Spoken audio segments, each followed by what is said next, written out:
জনগণের মার্কায় সেই ধানের শীষ মার্কায় প্রতিষ্ঠিত হবে।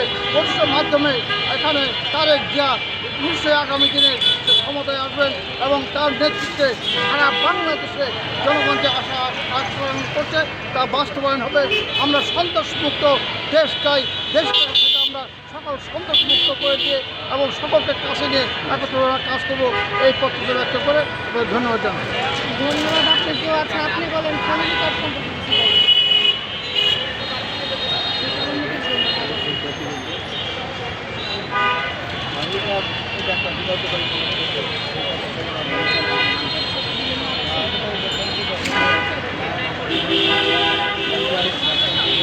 নাম পরিচয় আর দলের নামটা বলেন।